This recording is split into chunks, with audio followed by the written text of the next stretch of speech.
오늘 우리가 이제 레위기 19장을 이렇게 보는데 레위기 19장은 성경 전체를 통해서 보더라도 굉장히 중요한 장 가운데 하나입니다. 또한 레위기 19장에 하나님께서 아주 위대한 명령을 내리신 게 있는데요. 우리가 어떻게 하나님을 영생을 받은 자는 어떻게 하나님 섬겨야 하는가? 하나님 사랑, 이웃 사랑, 이것이 첫째 되는 계명이다라고 하는 말씀이 있는데 그 말씀이 레위기 19장 18절에 이렇게 나옵니다. 예수님께서 인용하셨잖아요. 그리고 신약의 근본이 이 말씀을 내 이웃을 내 몸과 같이 사랑하는 여기서 우리가 계속 이제 번져 나가는 거죠. 근데 이 레위기가 주제가 뭔지 한번 살펴볼 필요가 있는데요. 레위기의 주제는 뭘까요? 예, 거룩입니다. 거룩. 하나님의 백성은 어떻게 될까요? 예, 거룩 이제 거룩이죠. 그런데 하나님께서 우리에게 거룩을 명령하셨는데 이 레위기 전체의 주제가 거룩이라면 그 거룩이 가장 잘 나와 있는 게 레위기 19장이에요. 내가 거룩하니 너희도 거룩하라. 그래서 우리는 예수님을 믿었습니다. 구원에 들어갔습니다. 우리가 어떻게 살아야 될까요? 예, 거룩하게. 어머 나 몰랐어요. 이제 배우십니다. 우리가 예수님을 믿었습니다. 구원 안에 들어왔습니다. 신앙생활합니다. 이거 통틀어서 어떤 삶을 향해 나가야 될까요? 거룩이에요. 거룩한 삶이에요. 근데 거룩이 뭔가? 거룩을 다른 말로 하면은 성화의 삶이다라고 이해할 수가 있어요. 그래서 제가 성화가 뭔지 한번 찾아봤어요. 한자를 찾아보니까 성스러울 성, 델화, 성스럽게 고쳐진다. 성스럽게 바뀌어간다. 그래서 우리 옛 사람이 성스러운 삶으로 고쳐지고 바뀌어지고 변화되어져 가는 거. 또 이제 보니까 이렇게 나왔더라고요. 신의 은총에 의하여 의롭다고 칭함받은 사람이 성령을 받아서 신성한 인격을 완성함. 이거 베드로후서 1장 4절에서 뭐라고 했냐면 신의 성품에 참여한 자가 돼요. 그 신의 성품, 신성한 인격. 우리가 이제 거기를 향해 나아가야 되는데 이 말씀을 가장 두드러지게 나타난 장이 레위기 몇 장이라고요? 19장. 그래서 거룩한 삶이 뭔데? 라고 한다면 레위기서 19장을 레위기가 뭐 쭉 예배에 대해서 나오면서 우리의 삶이 어떻게 되는지 이 거룩이란 삶이 나와 하나님과의 관계에서 어떻게 해야 되는지 내 자신과의 관계에서 어떻게 해야 되는지 나와 이웃과의 관계에서 어떻게 해야 되는지가 잘 나와 있죠. 우리가 하나님과의 관계 가운데에서 올바른 믿음의 반응으로 나아야 되지 않겠습니까? 그리고 내 자신과의 관계 가운데서도 나를 너무 학대하거나 너무 열등의식에 빠졌거나 이건 아닌 거죠. 내 자신과의 관계 가운데서도 내가 좋게 나아가고 또 이웃과의 관계 가운데서 그것이 신의 은총에 의해서 의롭다고 칭함받은 사람이 무엇을 받아서 성령을 받아서 내 주장이 아니라 성령을 받아서 신성한 인격을 완성하는데 이것을 성인 이렇게 했더라고요. 그래서 이제 예수님 오래 믿고 또 신의 성품에 참여하시고 성화되어 가고 이러면은 이제 성인급이라고 성인급. 그래서 이런들 어떠하리 저런들 어떠하리 이러하게 나오는 것처럼 그래서 우리가 이제 이런 거룩을 대해서 말씀하시는 게 19장인데 우리가 한번 살펴볼 건데 오늘 제목 한번 읽어보겠습니다. 시작. 거룩한 백성의 첫걸음 내 부모를 경외하라. 이 거룩한 삶을 살아오고 그랬는데 거룩한 삶은 어떤 게 거룩한 삶인가? 어떻게 살아야 거룩한 삶인가? 우리 너무 궁금하지 않아요? 난 거룩하고 싶어지고 나도 거룩하고 싶은데 거룩 우리가 예전에 생각하면 거룩하면 뭡니까? 막 도포 있고 흰수염 날리고 거룩 제가 한번 말씀드렸지만 오늘 어느 권사님이 제가 신학교 다닐 때 왔어요. 전도사님 우리 장모님이 기도하시는데요. 거룩 하시고 존귀하시고 높은 보좌에 계시고 막 그럽니다. 우리 권사님도 거룩이 뭔지 좀 아시는구나. 제가 반가웠어요. 거룩이 뭔지 한번 살펴보겠습니다. 왜 우리가 거룩한 삶을 살아야 하는가? 1절 2절 말씀 같이 한번 읽어보겠습니다. 시작. 여호와께서 모세에게 말씀하여 이르시되 너는 이스라엘 자손의 온 회중에게 말하여 이르라. 너희는 거룩하라. 이는 나 여호와 너희 하나님이 거룩함이니라. 아멘. 거룩이 뭔지 모르겠어요. 거룩 이게 아니라 거룩은 결코 막연하거나 우리 생각 속에는 초상적이거나 뭔가를 안 해야 되는 이런 소극적인 것이 아닙니다. 거룩은요 극히 현실적이고요 구체적인 명령이어서 우리가 그것을 삶 가운데에서 생활 가운데에서 구체적으로 드러내야 할 하나님의 성품인 거예요. 네, 우리의 삶의 모든 영역 가운데에서 아까 말씀드렸지만 하나님과의 관계 가운데에서 이웃과의 관계 가운데에서 심지어 내 자신과의 관계 가운데서 구체적인 삶으로 드러나는 거죠. 하나님의 성품이 뭐가 있을까요? 인자하시고 자비로우시고 공의를 풍성하시고 노하기를 더디하시고 이게 하나님의 성품이에요. 우리가 이 시간 하나님 앞에 나와서 예배드릴 수 있는 것도 그분의 성품, 하나님의 성품이 변제스러우면 우리가 나와서 예배드릴 수 있을까요? 아이고 내가 착한 일 했으면 예배 드릴 수가 있는데 이번 주 설한 게 조금은 하나님 뜻에 안 맞았어. 그럼 예배 드릴 수가 없잖아요. 근데 하나님은 변함이 없으시고 인자하시고 사랑이 아니어서 시건치도 아니하시고 자비로우시고 우리를 불쌍히 여기시고 노하기를 더디하시기 때문에 그분의 성품을 의지하여서 우리는 예배 드릴 수 있습니다. 내 성품 의지하고 나오는 게 결코 아니에요. 그래서 레위기는 말했죠. 너희는 거룩하라. 이는 나 여호와 너희 하나님이 거룩함이라. 우리의 하나님 아버지는 거룩하신 줄 믿습니다. 아멘. 그분의 자녀는 우리는 거룩해야 될 줄 믿습니다. 아멘. 예, 이 말씀을 그대로 신약에 인용한 사람이 있는데요. 베드로 사도였어요. 우리가 잘 아는 베드로전서 1장 5, 6절 말씀에 오직 너희를 부르신 거룩한 이처럼 너희도 모든 행실에서 거룩한 자가 되라. 모든 행실에서 기록되었으되 내가 거룩하니 너희도 거룩할지어다 하셨느니라. 예, 우리 베드로전서 고나 참고 말씀 넣었어요. 예, 한번 읽어보겠습니다. 시작. 오직 너희를 부르신 거룩한 이처럼 너희도 모든 행실에 거룩한 자가 되라. 기록되었으되 내가 거룩하니 너희도 거룩할지어다 하셨느니라.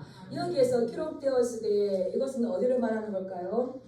예, 오늘 우리가 읽었던 레위기 19장 2절 말씀인 거예요. 그래서 우리가 왜 거룩해야 되냐? 성경은 지속적으로 거룩에 대해서 말씀하시고 내가 거룩하니도 거룩하라. 예수님은 내가 온전하니 너희도 온전하라. 예, 그래서 우리가 하나님의 자녀들이 거룩해야 되는 거.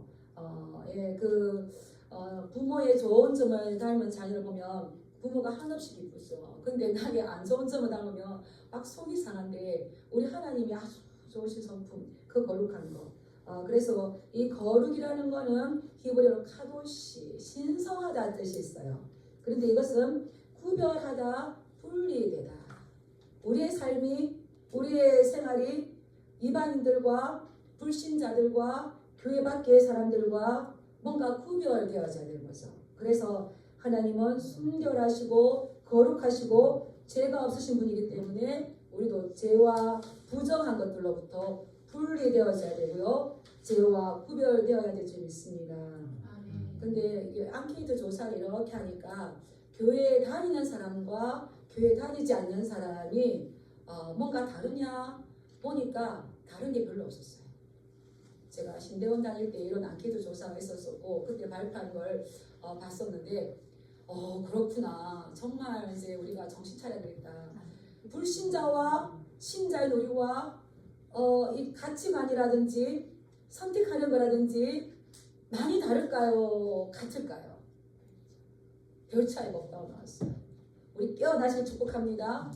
그래서 왜 그러냐? 교회 다니는 부모나 안 다니는 부모나 자식 잘 되기를 원하고 백화점 가서 좋은 거 사기를 원하고 별반 다를 게 없고 자리가 있으면은 가방 던져 두는 것도 똑같고.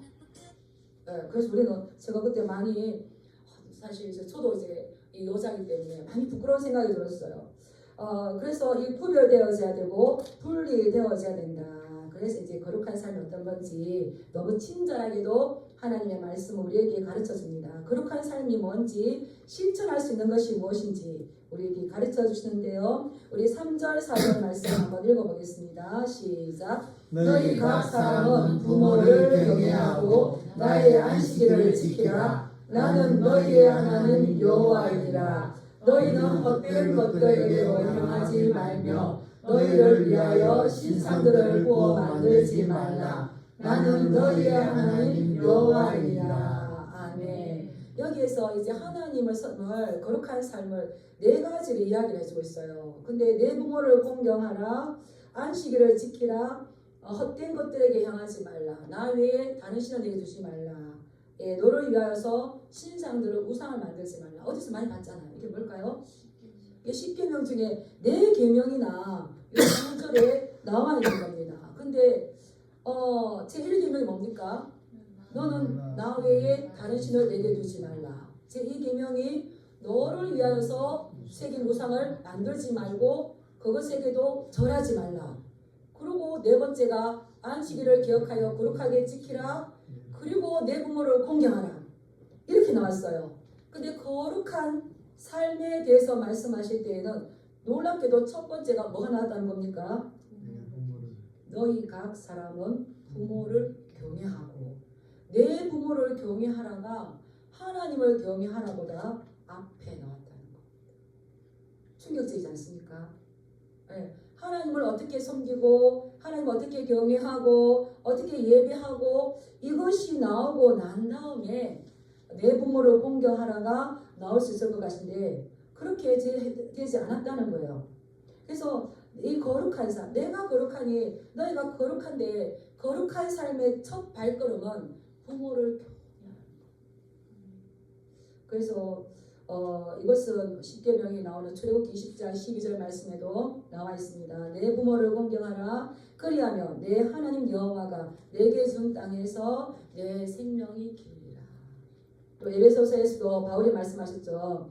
6장 1절 3절 자녀들아 주 안에서 너희 부모에게 순종하라. 이것이 옳으니라. 내 아버지와 어머니를 공경하라. 이것이 약속 있는 첫 계명이니 이로써 내가 잘되고 땅에서 장수하리라. 제가 첫 사역을 나갈 때 청소년 사역을 했었어요. 나가서 이제 5월의 가정의 달에 이것을 제가 그냥 성도로 앉아서 이 말씀을 받을 때 하고 이제 사역자가 돼서 설교하러 나갔을 때 저는 깜짝 놀랐어요. 깜짝 놀랐어요. 나 정말 너무 잘못 가르쳤구나. 근데 제가 그때 40대이기 때문에 저희 이 같은 지체들 한창 아이들 키울 때였잖아요. 근데 뭘 시킵니까? 어떻게 하면 성적이 올라가는지, 어떻게 하면 다른 아이보다 우리 아이가 더 돋보이 가는지 여기에 막 있는데 근데 성경은 뭐라고 말합니까? 주 안에서 내 부모에게 순종하라. 그리하면 내가 잘되고 땅에서 장수할 거다. 땅에서 잘되기를 원해서 우리는 막 교육을 시키고 막 주입을 시키고 막 또 주장질하고 이렇게 했습니다. 근데 이건 잘 되는 거예요, 안 되는 거예요? 부모 공경하는 거 가르쳤을까 안 가르쳤을까요? 부모는 놔두고 돈 번다고 괜찮고 이러면서 저 너무 많이 놀래서 내가 그동안 너무 잘 가르쳤고 나뿐만 아니라 우리 모두가 다 잘못 가르쳤고 지금 그 아이들이 큰 아이가 지금 30대 이렇게 된 것 같아요. 지금 여러 가지 문제들이 이렇게 나타날 때에 저거는 아이들의 문제가 아니라 누가 그렇게 키웠을까요? 부모 세대인 우리가 키웠어요. 전 너무너무 그때 놀랐어요. 내 아이가 잘 되라고 한다면 말씀이 뭘 말하는지 거룩이 어떤 것이 출발하는지 이것을 가르치는데 니로서 내게 준 땅에서 내 생명이 길도록 내가 허락할 것이고 네가 잘되게 할 것이다. 이렇게 이제 말씀하시는 거죠. 그리고 레위기 우리가 읽었던 본문 19장 32절에 보면 너는 센 머리 앞에서 일어서고 노인의 얼굴을 공경하라. 내 하나님을 경외하라. 나는 여호와이다. 예, 우리 자녀 세대는 이미 다 키우셨습니다. 누구를 이제 부모를 공경하도록 양육해야 될까요? 손주 세대. 그래서 이훈영 박사님은 손주를 제자 삼아라. 손주를 제자 삼아라. 그런데 오늘 아침에 이렇게 뭔가가 메시지가 하나 떠서 제가 이렇게 살펴보았어요. 이제 부모님에 대해서 설교해야 되니까 보니까 이게 지금 손주를 며느리들이 시어머니에게 안 보여주려고 하더라고요. 또 기가 찼어요. 그런 게 나서 제가 이렇게 읽어가다가 화가 나가지고 어떻게 했습니까? 우리는 석고대지하고 하나님 앞에 무릎 꿇고 회개해야 될지 믿습니다. 그래야 이 나라가 지금 바르게 가죠. 그래서 너는 샘머리 앞에 들어서고, 그래서 이 땅에 있는 모든 노인들은 우리의 부모님인 줄 믿습니다. 부모님 대하듯이 해야 되는 거예요. 그래서 이 다른 계명에는 찾을 수 없는, 이것은 약속 있는 첫 계명이니 내가 땅에서 잘 되고 장수하리라, 이 약속을 주셨잖아요. 칼빈은 이 10계명 중에 내 부모를 공경하라, 여기에 이렇게 이제 해석을 하나 해놨는데 제가 한번 봤는데 이렇게 말했어요. 인간은 너무나 오만하기 때문에 누구에게도 쉽사리 머리를 숙이지 않습니다. 너나 할 것 없이 우리 모두는 자신이 다른 이들의 주인이 될 수 있다고 생각합니다. 심지어 하나님마저도 우리를 쉽게 다스리시도록 우리가 우리 자신을 낮추거나 하나님 앞에 순종하지 않습니다. 그러므로 순종이 우리의 본성에 그토록 어렵다는 것을. 순종이 쉽습니까? 어렵습니까? 어려워요. 어렵기 때문에 하나님 우리를 온화한 방식으로 이끌어 주시기 위해서 우리 앞에 부모라는 상징을 딱 두었다는 겁니다. 그래서 자녀들이 알아야 될 것은 자기들에게 부모님을 주시는 분이 누구라는 겁니까? 하나님이시라는 거죠. 어쩌다가 부모가 나를 낳은 것이 아니라 나의 부모로 그 부모님을 하나님께서 주셨다는 거죠. 이것이 우리가 부모에게 순종해야 할 충분한 이유가 있고, 하나님 앞에 순종하지 않기 때문에 부모님을 주셔서 부모님의 권위에 순종하도록 만들고, 부모님의 권위에 잘 순종하는 그 사람이 나중에 누구에 순종할까요? 하나님 앞에 순종한다. 그래서 당신에게 부모를 공경하라고 명령하시는 그분이 바로 현재 당신의 부모님을 당신에게 보내주셨기 때문이다. 저기 아이들 알겠니? 아이들 알겠니? 참 이렇게 세심하게 말씀하시죠. 그분이 창조의 섭리에 따라서 당신에게 생명을 주셨기 때문이다. 생육하고 번성하여 땅에 충만하라. 그 창조의 섭리에 따라서 우리의 부모님들이 우리를 낳아주셨고, 그렇기 때문에 그 부모님 허락하신 그 하나님 앞에 순종하듯이 부모님에게 순종해야 되는데, 칼빈이 다시 이렇게 말했어요. 만약에 그렇게 하지 않을 경우 그는 괴물과 같은 존재가 되고 말 것이다. 그들은 자기의 하나님을 조롱하고 있음을 드러내는 것이다. 칼빈은 굉장히 오래전에 이 말을 했지만 지금 우리가 얼마나 괴물 같은 세계를 보고 있습니까? 저는 앞으로 존속치사, 존속살인 이러한 것들이 너무 많이 일어나지 않을까 굉장히 우려하고 있습니다. 왜냐하면 제가 10년, 15년, 20년 전에 그 교육 현장에서 아이들이 어떻게 가는지 정말 엄마들이 어떤 인성이나 댐댐이가 아니라 그냥 막 이렇게 내몰아요. 내몰아는 보면서 지금 그 아이들이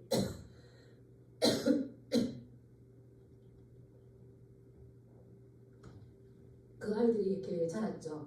이것을 가르치지 않으면 그들은 괴물과 같은 존재가 될 것이고, 또 괴물이 또 괴물을 낳을 것이고, 아담과 하와가 하나님 말씀 앞에 순종하지 않았던 것처럼 아무리 발전한다 하더라도 더 이제 그런 세대가 될 것이다. 이렇게 칼빈이 이야기를 했어요. 근데 우리 예수님은 12살 때에 6월절 성전에 올라가시지 않습니까? 그래서 이제 잃어버렸기 때문에 마리아와 요셉이 가서 찾고 이제 데리고 옵니다. 데리고 왔을 때에 누가복음 2장 51절에 보면 예수님께서 함께 내려가셔서 나사렛에 이르러 순종하여 받드시더라.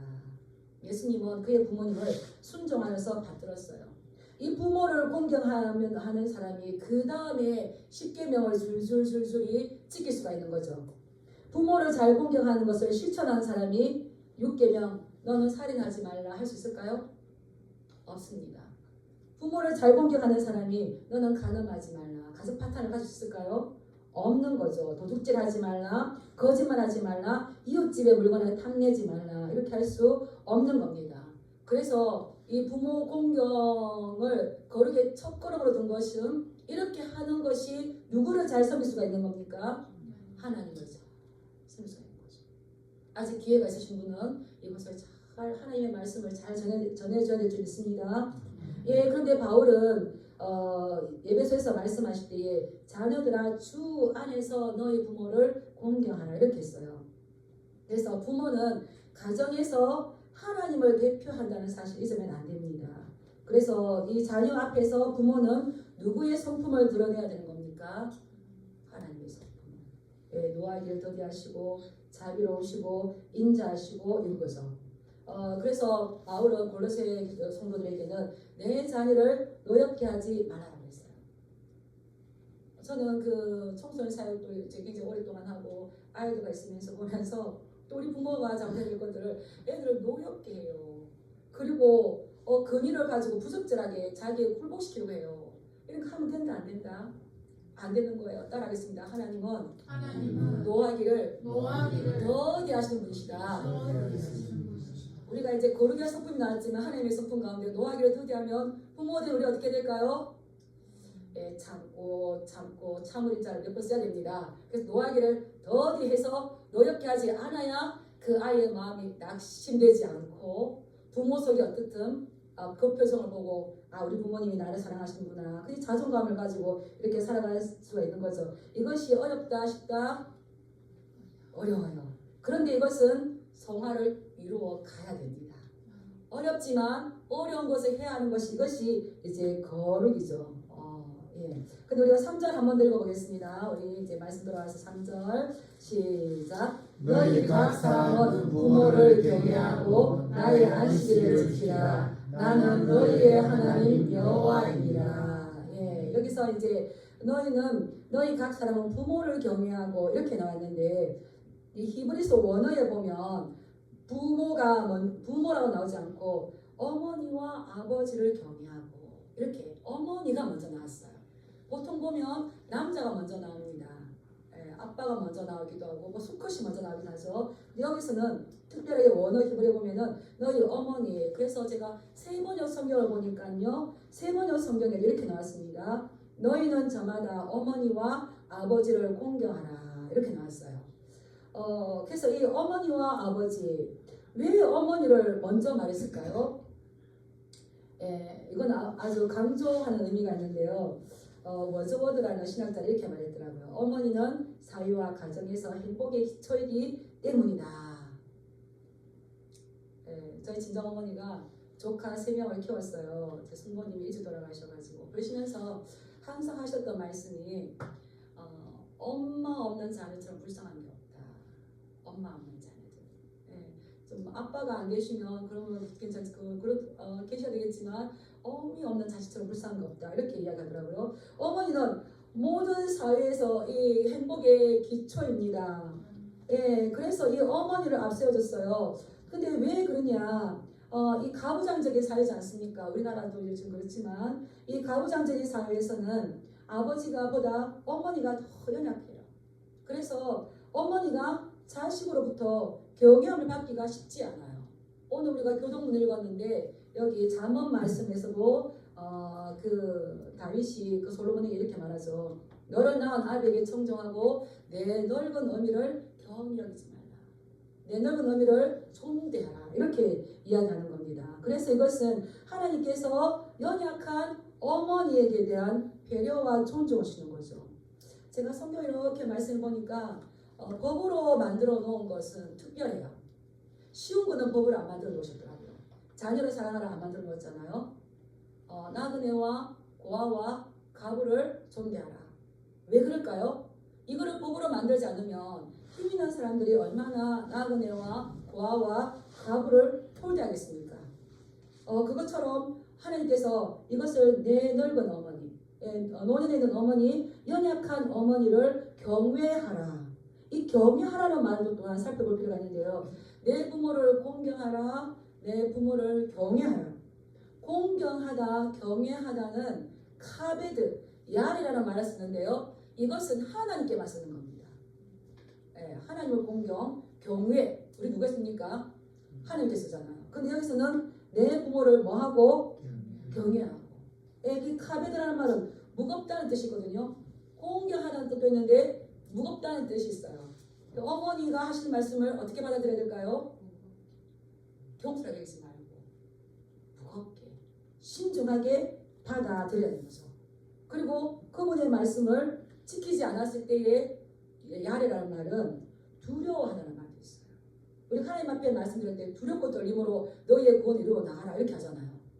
그것처럼 부모님의 말씀, 특히 어머니의 말씀, 아버님의 말씀을 어떻게 하는 겁니까? 하나님을 섬기듯이 하는 건데 따라하겠습니다. 하나님 대하듯 하나님 대하듯 내 부모를 대하라. 내 부모를 대하라. 예, 이것이 아버지보다 어머니를 먼저 둔 것이고요. 또 이제 그 연약한 어머니에 대해서 하나님께서 얼마나 배려하시고 얼마나 그 어머니를 존중하게 존중히 여기십니까? 이거를 누가 말했다고요? 따라하겠습니다. 너희 하나님 너희 하나님 여호와이니라. 여호와이니라. 나는 너희 하나님 여호와이기 때문에 나를 믿는다고 하는 너, 나를 섬긴다고 하는 너, 믿음 안에 있다고 하는 너는 내 부모를 공경하라. 그러면서 이렇게 보니까 우리 진양교회 성도님들은 다 효자 효녀인 것 같아요. 예, 부모님을 천국에 보내시고 또 부모님 때문에 또 미국에서 들어와 계시고 또 가장 큰 그 사랑은 천국 보내는 줄 믿습니다. 예, 우리가 또 믿지 않는 부모님 위해서도 많이 기도해야 되는 거죠.